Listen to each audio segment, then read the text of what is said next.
The night was late, or was it now daytime? Hard to tell when you didn't have humans. If that were the case, Fox would have hollered until they made him stop. At least that's how he figured it was early morning or late night.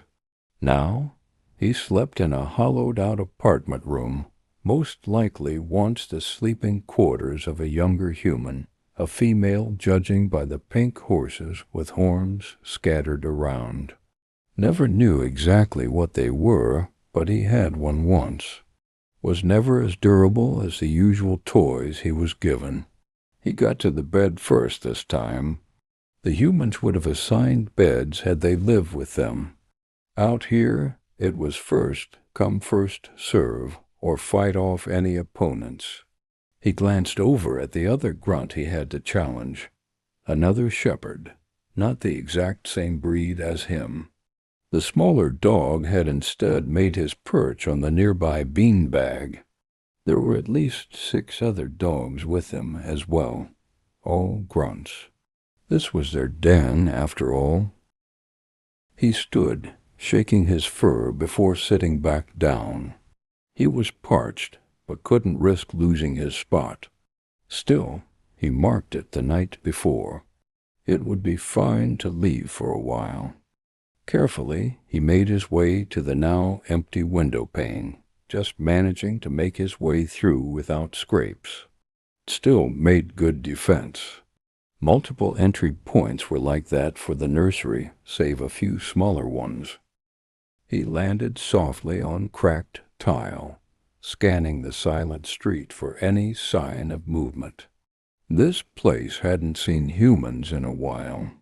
It had also flooded before they found it, which meant what was supposed to be their clearing was now another part of a stream. Prey also visited often. Thus Tennant was wise to choose this spot. Quietly, he made his way to one of the smaller streams near the broken waterspout, bowing his head down to take a sip of the water. This was his home now. Spent the first 2 years of his life as a house dog, and he was now what? Maybe 16 terms now? That makes it 2 since he joined. 5 more, and he'd successfully survive his first year out here. Not that it was any trouble to do so.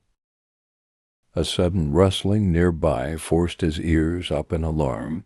He calmed down once he realized it was a beetle. Still, he didn't hesitate to swat it out of the air when it was headed for his face.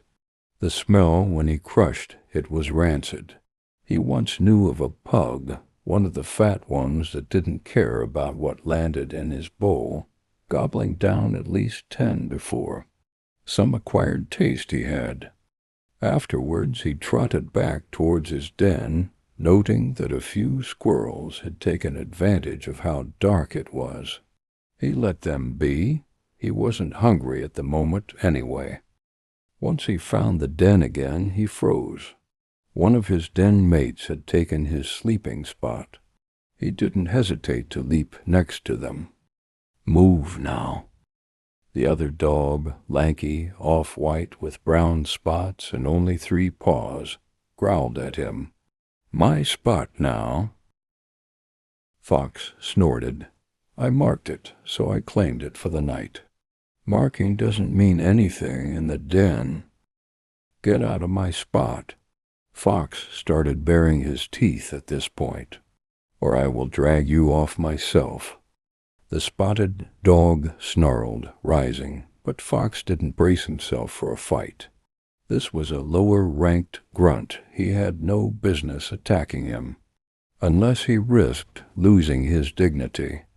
Best you save your coat while you can, Speckle.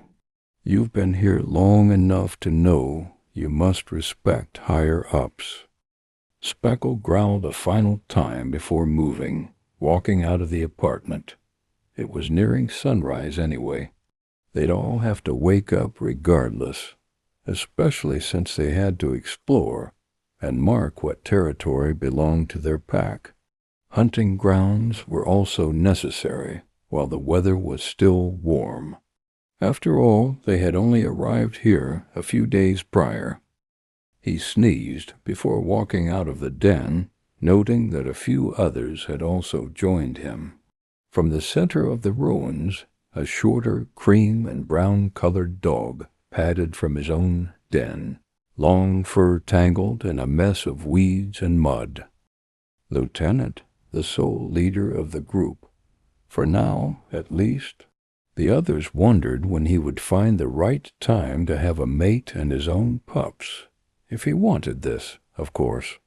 Either way, it was best to keep up with his rules if they wanted to avoid trouble within the ranks before anything major happened. After all, he was meant to be a leader. He used to be one of those war dogs before losing his owner. What did he say was the cause? A mine? Like any of them knew what it was. Whatever it was, the Springer compared to being close up to a firework. Those were loud, so he could only imagine what that was like. Sleepily, Lieutenant shook dirt from his pelt, eyes scanning each dog in turn. Half of his muzzle was still scraped, but he didn't seem to care anymore. No one did.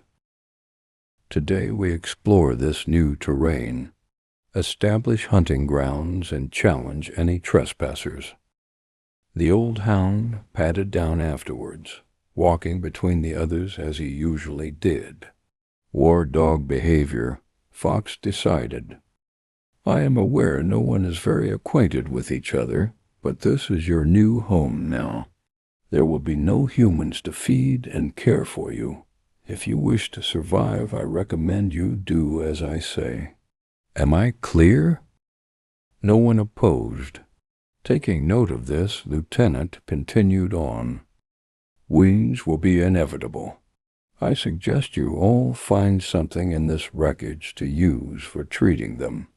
Afterward, I will assign a sage. The other dogs stood quietly, a few licking their chops or yawning. You all may be dismissed. If you hunt or scavenge, bring the rations here. At sunset we feast. Fox yawned. He didn't mind hunting, but marking their territory was an important thing as well. More than ever since they weren't doing it just to be petty anymore. Speckle stood not far from where he was, and another more burly dog walked past him.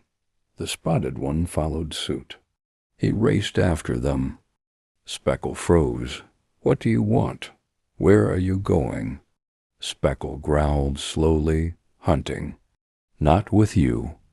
The burly dog stared at him, let him be.